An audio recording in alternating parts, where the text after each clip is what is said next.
Good morning, dear students. We are going to discuss submandibular region today.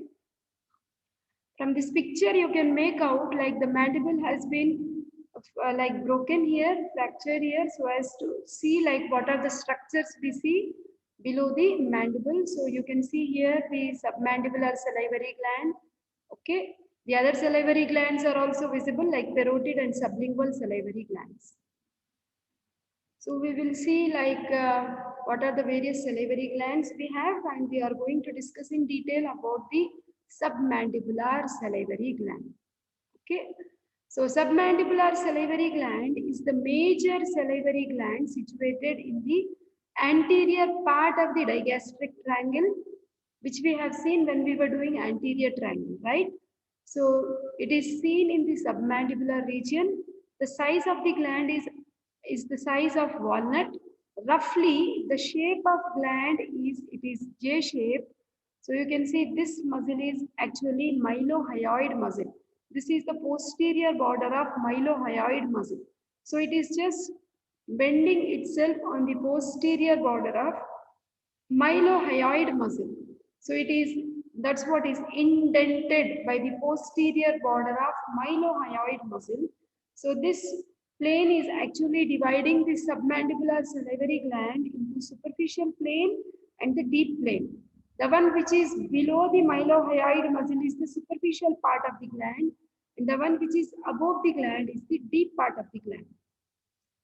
So when you see the composition, it is made up of serous and mucous acini, hence it is a mixed gland. Okay, now this picture helps us to understand the things very clearly.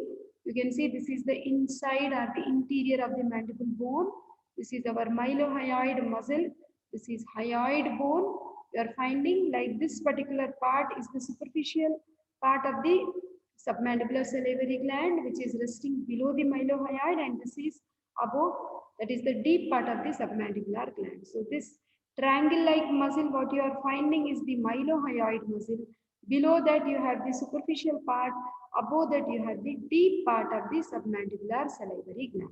So mylohyoid muscle we have seen when we were doing the anterior triangle, right? Something like this textbook open page like muscle what you see.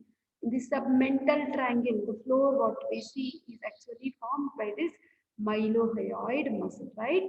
So we have the superficial and deep part. Now let us talk about the superficial part, so which is below the mylohyoid. So this part fills actually the digastric triangle. Okay, anterior and posterior belly of digastric muscles will be enclosing the digastric triangle. Superiorly, we have the lower border of the mandible. So this submandibular gland is filling the digastric triangle, extends upwards deep to the mandible, up to the mylohyoid muscle. It has certain surfaces like it has inferior surface, it has lateral surface, and it has medial surface. Inferior, away from midline is lateral, near to the midline is medial. Okay. Then partially enclosing between the two layers of investing layer of deep cervical fascia. This point I told you when we were doing deep fascia of neck, right? So the investing layer of deep cervical fascia is actually splitting to enclose submandibular salivary gland. So it has superficial lamina, which is below, and the deep lamina, which is above. Okay, the superficial lamina is enclosing the inferior surface of the gland and it is attached to the base of the mandible. Deep lamina covers the medial surface of the gland and it is attached to the mylohyoid line of the mandible bone. Now see, this is the mylohyoid muscle and this J-shaped gland is submandibular salivary gland. This is the superficial part and this is the deep part. Now coming to the relations of the inferior surface, it is covered by skin, below which we have platysma muscle. Then we have cervical branch of facial nerve, which is one of the terminal branches of the facial nerve. Then we have like deep fascia, then facial vein, then submandibular lymph nodes. Okay, these are the relations on the inferior surface of the superficial part of the submandibular gland. Then coming to the lateral surface, it's related to submandibular fossa on the mandible, insertion of medial pterygoid muscle and facial artery. Okay, then medial surface may be divided into three parts like anterior, intermediate and posterior part. The anterior part is related to mylohyoid muscle, mylohyoid nerves and vessels and submental branch of facial artery. Intermediate part of the gland is related to this muscle, that is hyoglossus. Then we have styloglossus, we have lingual nerve and submandibular ganglion, then hypoglossal nerve, intermediate tendon of digastric. Okay, then posterior part of this gland. So on the medial surface, it is related to styloglossus, stylohyoid ligament, the ninth cranial nerve, that is the glossopharyngeal nerve, wall of pharynx, stylohyoid and posterior belly of digastric. So hypoglossal nerve and first part of lingual artery. So now coming to the medial surface, the same thing is shown in the form of picture, like we have see this Vishram Singh's picture. You can see on the medial surface we have three parts, no? Like we have anterior part, we have intermediate part, and then we have posterior part. So anterior part, you can see it is related to submental branch of facial artery, mylohyoid nerves and vessels, and mylohyoid muscle. Just practice this diagram and you can write in your own words. Intermediate part of the medial surface of the submandibular gland is related to intermediate tendon of the digastric, hyoglossus muscle, then hypoglossal nerve. Then posterior part of the medial deep surface of the submandibular gland is related to posterior belly of digastric, lingual nerve, styloglossus muscle, okay, glossopharyngeal nerve, then stylopharyngeus muscle, middle constrictor of pharynx and lingual artery.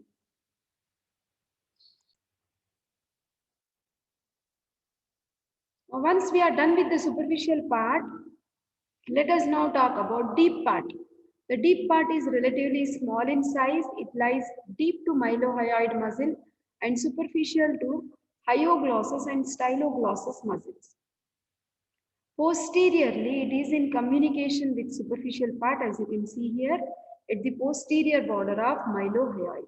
Anteriorly, it is extending up to the posterior end of sublingual salivary gland. The relations are the deep part laterally related to mylohyoid, medially hyoglossus, superiorly lingual nerve and submandibular ganglion.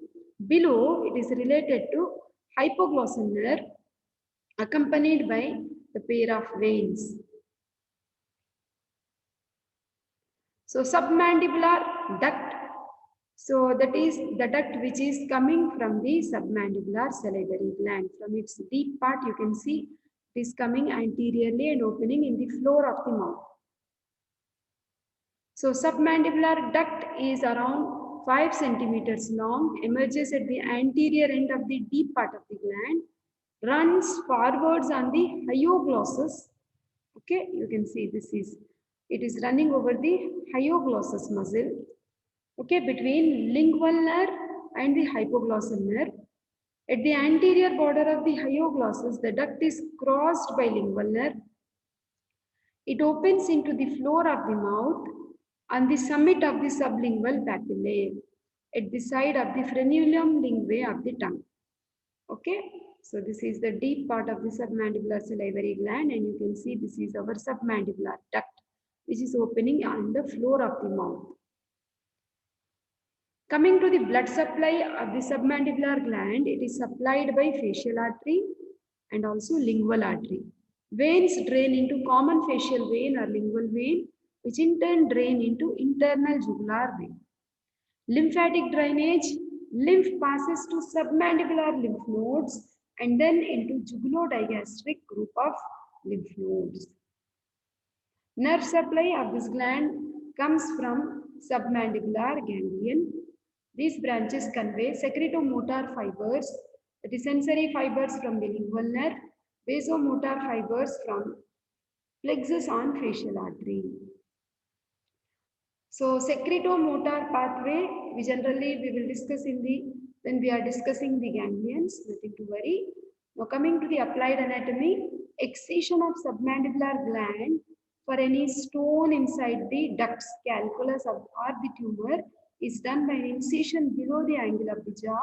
Since mandibular branch of facial nerve passes posterior inferior to the angle of jaw, before crossing it, the incision must be placed more than 1 inch below the angle to preserve the nerve. Which nerve? Mandibular branch of facial nerve. In differentiating between an enlarged submandibular gland and mass of submandibular lymph nodes, one remembers that gland lies not only below the mandible but also extends into the floor of the mouth. It can therefore be palpated bimanually between a finger in the mouth and finger below the angle of the jaw. Enlarged lymph nodes are felt only at the finger below the angle of the jaw. Like there may be stone in Wharton's duct which can be felt bimanually in the floor of the mouth, and it can be seen if sufficiently large also. Presence of small lymph nodes actually within the substance of gland makes removal of the gland an important part of block dissection in the neck. So this is enlarged submandibular salivary gland. You can see how it is enlarged, how the surgery is being done to expose it. Stones may be seen like this. Okay.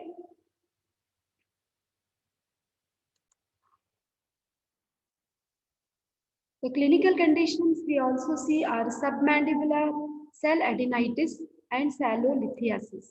Cell adenitis is nothing but itis is always inflammation. If there is any bacterial infection or something, we will get the inflammation. Okay, inflammation of salivary glands. Okay, so submandibular cell adenitis. So if there is any stone formation inside the duct, you call it as lithiasis. There may be trauma in this region, infection, or sometimes foreign body also. Okay, so intermittent swelling of the gland, you can see something like this.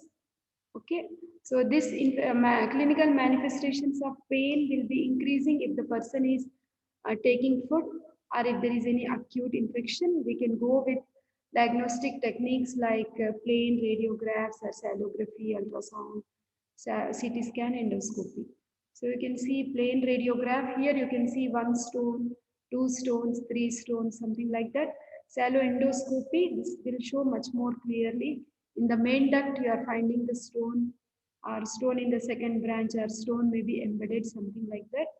So generally, through endoscopic route, generally the such stones are removed, cell endoscopy.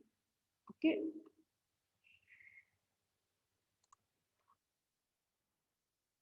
Some interesting fact, like a person will create enough saliva to fill 2 average size swimming pool during his lifetime. So these are the reference books. Thank you.